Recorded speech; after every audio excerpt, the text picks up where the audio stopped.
తాకట్టులో ఉన్న బంగారాన్ని విడిపించి ఆ రోజు ఆన్లైన్ ధరకే కొంటుంది కొమ్మూరి గోల్డ్. నమస్తే, వెల్కమ్ టు సుమన్ టీవీ. నేను పద్మిని. ప్రస్తుతంతో పాటు ప్రముఖ ఆధ్యాత్మికవేత్త, వాస్తు జ్యోతిష పండితులు, లలిత ఉపాసకులు, వాస్తు జ్యోతిష శిక్షణ నిపుణులు బ్రహ్మశ్రీ నానాజీ పట్నాయక్ గారు మనతో పాటు ఉన్నారు. మాట్లాడదాం సార్. నమస్తే సార్. శ్రీమాత్రే నమః. కన్యా రాశి వారికి ఎలాంటి రిజల్ట్స్ ఇస్తుంది సార్ శని వక్రగతి ఈ 138 రోజుల పాటు? కన్యవారికి గనక చూసుకున్నట్లయితే ప్రధానంగా ఇక్కడ రాశిలోనే శుక్రుడు నీచపడుతూ సప్తమంలో ఉండే శని వక్రిస్తున్నాడు. సో సప్తమంలో ఉండే శని ఎప్పుడైనా ఏదైనా వక్రగతి గోచారంలో ఉన్నా, రాశిచక్రంలో ఉన్నా, ఇట్స్ వెరీ క్లియర్ ఇండికేషన్ వీళ్ళకి వివాహం విషయంలో సంబంధం వెనక్కి వెళ్ళడం, నిశ్చితార్థమై కూడా ఒక్కోసారి వెనక్కి వెళ్తూ ఉంటుంది. లేదా సమ్ టైమ్స్ భార్యాభర్తలు ఒక దగ్గర ఉండకుండా భార్యకి ఏదో జాబ్ ఇంకో దగ్గరికి వచ్చిందని వెళ్ళడం, లేదా భర్త వెళ్ళడం అనేది ఖచ్చితంగా జరుగుతుంది. కొంత గ్యాప్ అనేది ఇస్తూ ఉంటుంది. ఎందుకంటే సప్తమం ఈజ్ లైఫ్ పార్ట్నర్. అక్కడ ఉండే గ్రహం వక్రించి వెనక్కి వెళ్ళాలి. సో అందుకని లేదా ఇంట్లో పుట్టింట్లో తల్లికి బాగాలేదు, లేకపోతే తండ్రికి బాగాలేదు అనుకోని అక్కడికి వెళ్ళి రావడం తప్పవు కొన్ని కేసెస్లో. ఇట్స్ డిపెండ్ ఆన్ లగ్నం ఎంత బలంగా ఉంది, సప్తమంలో ఉండే గ్రహం పాడైపోయి వక్రించిందా, బాగుండి వక్రించిందా అని చూసుకోవాలి. పాడైపోయి వక్రిస్తే డిస్టర్బెన్సెస్ వల్ల వెనక్కి వెళ్తారు.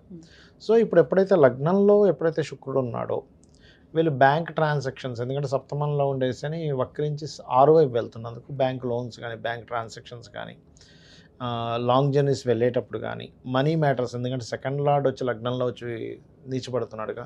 సో మనీకి సంబంధించిన మ్యాటర్స్, అది కూడా తండ్రికి సంబంధించిన ధనం సంబంధించిన మ్యాటర్స్ విషయంలో వీళ్ళకి కొంచెం స్ట్రెస్ అవ్వడం ఇట్లాంటివి జరుగుతూ ఉంటాయి. ఈ విషయంలో జాగ్రత్తగా ఉండాలి. కాకపోతే వక్రించిన శని 6 వైపు ప్రయాణం మంచిదే. దీనివల్ల ఏంటంటే విదేశీ కంపెనీస్, ఎంఎన్సీ కంపెనీస్లో జాబ్స్ రావడము, అండ్ అదేవిధంగా కొంతవరకు కోర్టు కేసు వ్యవహారాలు గెలవడము, లేకపోతే అవతల వాడు కేసు పెట్టి కూడా సర్లే వదిలేస్తున్నానులే కాంప్రమైజ్ అయిపోదాం అనుకోవడం. ఎందుకంటే సప్తమం ఈజ్ లీగల్ ఇష్యూస్ ఎప్పుడైతే వక్రించా లీగల్ సంబంధించినవన్నీ సర్లే మనం మాట్లాడుకొని సెట్ చేసుకుందాం, లే భయం ఏం తిరుగుతాం ఈ కోర్టులో అనేటువంటిది అవతల వాళ్ళకే వస్తుంది. ఒక్కోసారి అవతల వాళ్ళకి కేసు వదిలేశారు అట్లా చెప్తుంటారు. సో అట్లాంటివి జరుగుతాయి అన్నమాట. అయితే వీళ్ళు ఎక్కువగా వెంకటేశ్వర స్వామి ఆరాధన చేయడం కూడా మంచిది వీరికి. ఆరోగ్యం ప్రత్యేకంగా ఎలా ఉంటుంది సార్? ఆరోగ్యం కనుక చూసుకుంటే అమ్మ ఇక్కడ 6th lord is in 7th house, 6th వైపు వస్తుంది. షుగర్ ఉన్న వాళ్ళు ప్రధానంగా కొంత జాగ్రత్తగా ఉండాలి. 5th and 6th లార్డ్ శని కదా, ఆయన సప్తమంలోకి వెళ్ళి వక్రించినందుకు షుగరు.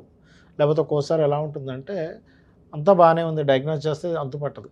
ఎందుకంటే రాహు కదా 6లో ఉన్నది. డయాగ్నోస్కి అందనే వాడు రాహుకేతువులు ఎప్పుడు కూడా అంతా బాగానే ఉంది, ఏం లేదు మీరు ఊహించుకుంటున్నారు అంటాడు. వీడికి యూమర్ అంటుంటాడు, అదేదో తాటి చెట్టు కిందని తాటి పడ్డ నక్కలాగా బాధపడుతుంటాడు, లేదంటుంటారు. అట్లా ఉంటుంటారు. అప్పుడు ఏం చేయాలి? శనికి రాహుకి కనుక దీపారాధన చేస్తూ ఉంటే డయాగ్నోస్ బయటపడుతుంది. విషయం ఏంటి, ఎందుకు ఇబ్బంది అవుతుంది అనేది డయాగ్నోటిక్స్లో బయటపడుతుంది అనమాట. రైట్. అయినప్పటికీ మరి కన్యా రాశి వారు ఈ 138 రోజుల పాటు కూడా ఎటువంటి పరిహారాలని పాటించుకోవాలి, లేదంటే నిత్య దైనందిన జీవితంలో వీళ్ళు పాటించాల్సినటువంటి విధి విధానాలు ఏమిటి ఇప్పుడు తెలుసుకుందాం. ఫస్ట్ ఆఫ్ ఆల్ ఏంటంటే పరిహారము అనేటువంటిది ఏంటంటే ఎప్పుడు కూడా శనికి సంబంధించినటువంటిది నువ్వులు దానంగా ఇవ్వడం. ఓకే, అదేవిధంగా కాస్త ఓల్డ్ ఏజ్ హోమ్స్ లేదా పెద్దవాళ్ళు ఉంటే వాళ్ళకి సేవ చేయడము, నూనెని ఆలయాల్లో దీపారాధన కనివ్వడం చేస్తూ ఉండాలి. అయితే ఇది శని మనకిప్పుడు గోచారంలో వక్రిస్తున్నాడు, కానీ వాళ్ళ పర్సనల్ చార్ట్స్లో కూడా ఒక గ్రహం వక్రించినందుకు భృగునందనాడి అనేటువంటి దాంట్లో ఒక విషయం చెప్పారు. అది పెండింగ్ కర్మ అంటాం దాన్ని మనం. ఏ గ్రహం వక్రించినా అది పెండింగ్ కర్మ. శనే వక్రించాడు అనుకోండి, వీళ్ళు పాస్ట్ లైఫ్లో చేయాల్సిన వర్క్ చేయలేదు, అది వర్క్ చేయడానికి వచ్చారు ఒకటి. రెండవది వీళ్ళు ఉన్న ప్రదేశం నుంచి మారితే వీళ్ళ కెరీర్ బాగుంటుందని కూడా అర్థం. అయితే ఇట్స్ డిపెండ్ ఆన్ శని. ఇప్పుడు వాళ్ళ పర్సనల్ చార్ట్లో పలానా దగ్గర వక్రించారు, ఆ వెనక రాశి నుంచి 159లో ఏ గ్రహాలు ఉన్నాయో చూడాలి. దాన్ని బట్టి వాళ్ళు ప్లేస్ మారడం వల్ల అభివృద్ధి ఉంటుందా ఉండదా అనేది తెలుస్తుంది. ఇంకోటి ఏంటి, డ్యూయల్ సైన్ వైపు వెళ్తుంటే రెండు జాబ్స్ చేస్తారని అట్లా చెప్పొచ్చు. ఎందుకంటే కర్మ 2 ప్లేసెస్కి ఆక్యుపై చేస్తున్నాడు కదా అట్లా. అదేవిధంగా జీవుడు వక్రించాడు అనుకోండి, వీళ్ళు ధర్మకార్యాలు కొన్ని పెండింగ్ ఉన్నాయి పూర్వజన్మల్లో. అంటే గురువు ధర్మకార్యాలు, జ్ఞాన సంబంధించినవి, లేకపోతే కొంతమంది చూడండి గుళ్ళు కట్టిస్తూ ఉంటారు, తీర్థయాత్రలకు వెళ్తూ ఉంటారు, దేవత వాటి దగ్గరికి అక్కడ సేవలు చేస్తూ ఉంటారు. ఇప్పుడు కొంతమంది పూజారులు ఉన్నారు, లేకపోతే వీళ్ళు ఉన్నారు దేవతా సంబంధించిన అదే టెంపుల్స్లో. వాళ్ళందరూ కూడా పాస్ట్ లైఫ్లో కొంత కర్మ బ్యాలెన్స్ ఉంది వారికి, లేకపోతే అంత ఈజీగా రాదు అది. అంతే కదా సార్. అదేవిధంగా కొంత ఉపాసనలు చేసేవారు, అవన్నీ కూడా జూపిటర్ వక్రించినందుకు వాళ్ళు చేస్తే క్లియర్ అవుతుంది అర్థం. అలాగే మెర్క్యూరీ రిట్రో అనుకోండి, వీళ్ళు నాలెడ్జ్ షేరింగ్ చేయాలి. నాలెడ్జ్ షేర్ చేస్తేనే వీళ్ళకి ఈ జన్మ క్లియర్ అవుతుంది, అదర్వైజ్ అవ్వదు. మీరు గమనించవచ్చు, ఇవి చేస్తూ ఉంటే వీళ్ళ లైఫ్లో అభివృద్ధి కూడా ఉంటుంది. అంటే వీళ్ళు అరువు పెరగకుండా వర్క్ చేస్తున్నారు శని వక్రగతి వాళ్ళకి బాగుంటుంది లైఫ్. అదేవిధంగా దేవతా క్షేత్రాలు వెళ్ళడం చేస్తున్నారు, వీళ్ళ లైఫ్ అక్కడ నుంచి స్టార్ట్ అవుతుంది బాగుండడం అనేది. నాలెడ్జ్ ఎంత షేర్ చేస్తూ ఉంటే ప్లస్ అవుతూ ఉంటాడు. ఎందుకంటే కుజుడైతే భూములకు సంబంధించింది, అన్నదమ్ములకు సంబంధించింది అమ్మ. అంటే ఇప్పుడు కొన్నిసార్లు భూముల్ని వదిలేయాల్సి వస్తుంది, వదిలేయాలి వదిలేసారు. అంటే వక్రించి కేతువుతో కనెక్ట్ అవుతే ఖచ్చితంగా వదిలేయాలి. వక్రించి శుభగ్రహంతో కనెక్ట్ అయితే ఏంటంటే వాళ్ళు వేరే ప్రదేశకి వెళ్ళడం ద్వారా భూములు సంపాదిస్తారు. 100 ప్లేసులు సంపాదించలేరు, మీరు ప్లేస్ మారండి, అక్కడ మీరు బీభత్సంగా భూములు సంపాదిస్తారని చెప్పొచ్చు.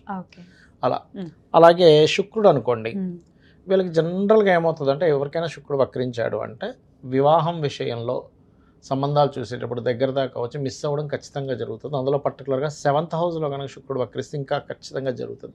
7th హౌస్లో ఏదైనా గ్రహం వక్రిస్తే వాళ్ళకి సంబంధం ఓకే అన్నట్టు ఓకే వెనక్కి వెళ్ళడం జరుగుతూ ఉంటుంది. అదొక రకంగా దోషం పోయినట్టు అలా జరిగిందంటే వివాహానికి ముందు. అలాగే వీళ్ళకి లగ్జరీ ఫైనాన్స్ సంపాదన లగ్జరీ అంతా కూడా వేరే ప్రదేశానికి వెళ్ళడం వల్ల బాగుంటుందని కూడా చెప్పొచ్చు. అయితే ఇక్కడ ఏంటంటే అది స్త్రీ జాతకం అనుకోండి, ఇంకా ఖచ్చితంగా స్త్రీమూర్తికి మార్పు వల్ల బాగుంటుందని చెప్పాలి. కాకపోతే ఇక్కడ ఏంటంటే ఎప్పుడైనా ఏదైనా గ్రహం వక్రించినప్పుడు, ఉదాహరణకి ఇప్పుడు వృషభంలో ఉండి శని వక్రించాడు, అప్పుడు నీచం వైపు వెళ్తుంది. అదే వృశ్చికంలో ఉండి వక్రించాడు, ఉచ్చం వైపు వెళ్తుంది. అంటే అది ఏ స్థానంలోకి వెళ్తుంది ఈజ్ మోస్ట్ ఇంపార్టెంట్. అంటే అది ఉచ్చమా నీచమా, ఫ్రెండ్లీ సైన్లోకి వెళ్తుందా, ఎనిమీ సైన్లోకి వెళ్తుందా, న్యూట్రల్గా ఉండే సైన్లోకి వెళ్తుందా ఈజ్ మోస్ట్ ఇంపార్టెంట్. రెండో విషయం ఏంటంటే అది వక్రించినప్పుడు అక్కడి నుంచి 159, అంటే ఉదాహరణకి మిథునంలో ఉండగా వక్రించింది, అప్పుడు అది వృషభం వైపు వస్తూ ఉంటుంది. వృషభము, కన్య, మన మకరము, కన్య, ఈ 3 రాసుల్లో ఏ ప్లానెట్స్ ఉన్నాయనే దాని మీద ఆధారపడుతుంది దాని రిజల్ట్ అనేది. చాలా పెద్ద క్యాలిక్యులేషన్, చాలా క్యాలిక్యులేషన్. కానీ మీకు దానివల్ల రిజల్ట్ ఖచ్చితంగా మీరు అది పాటించడం వల్ల మీకు రిజల్ట్ వస్తుందమ్మా.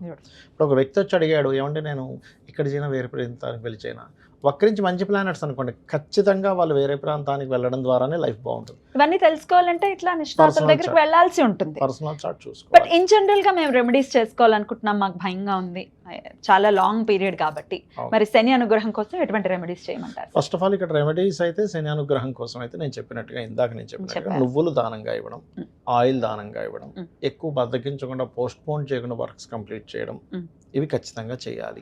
ఎప్పుడెప్పుడు దానం ఇవ్వమంటారు? శనివారాలు ఇవ్వాలమ్మా ఒకటి.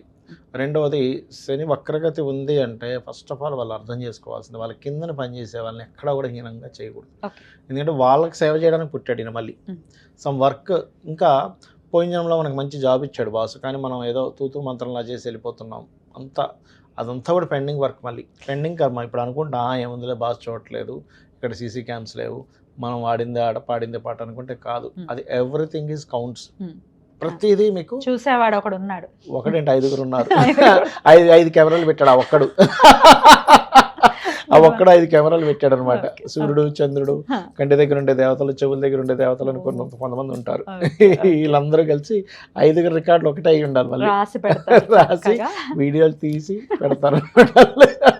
వీడియో చూపిస్తారు, నేను చేయలేదన్నయ్య ఇక్కడ చేసి నువ్వు కాదా. ఇక దేవతారాధన, అమ్మవారి ఆరాధన కానీ లేకపోతే ఏ ఆరాధన కొంచెం మంచి ఫలితం ఇస్తుంది? ఎప్పుడైనా శని ఈ కలియుగ దైవం వెంకటేశ్వర స్వామి ఆరాధన అయితే పంచమాధిపతిని బట్టి ఏ ఆరాధన అనేది చెప్పాలి, 9వ అధిపతిని బట్టి ఏ క్షేత్రం అనేటువంటి చెప్పాలి. దాన్ని బట్టి వాళ్ళ పర్సనల్ చార్ట్లో 9th లార్డ్ 5th లార్డ్ చూసుకోవాలి. రైట్ సార్, చాలా అద్భుతంగా తెలియజేశారు సార్. భయపడాల్సిన అవసరం లేదు, మన నడవడిక బాగుంటే ఖచ్చితంగా ఆయన మంచి రిజల్ట్స్ ఇస్తాడు. అంతే కదా. ఇప్పుడు నడవడిక అంటే ధర్మము. ఇప్పుడు లలితాసహస్రనామాల్లో ధర్మాధ్యక్ష, ధనాధ్యక్ష, ధనధాన్య వివర్ధిని అంటుంది. అంటే ధర్మానికి అధ్యక్షురాలు. ధర్మానికి అధ్యక్షురాలు అయినప్పుడు ఆ ధర్మంగా ఉంటే అమ్మవారే ఓకే వీడు ధర్మంగా ఉన్నాడు రా అని చెప్పి ఆవిడే ధనం ఇచ్చేది. ఖచ్చితంగా. అద్భుతం సార్, చాలా వివరంగా మాకు తెలియజేసినందుకు కృతజ్ఞతలు సార్. నమస్తే. శ్రీమాత్రే నమః.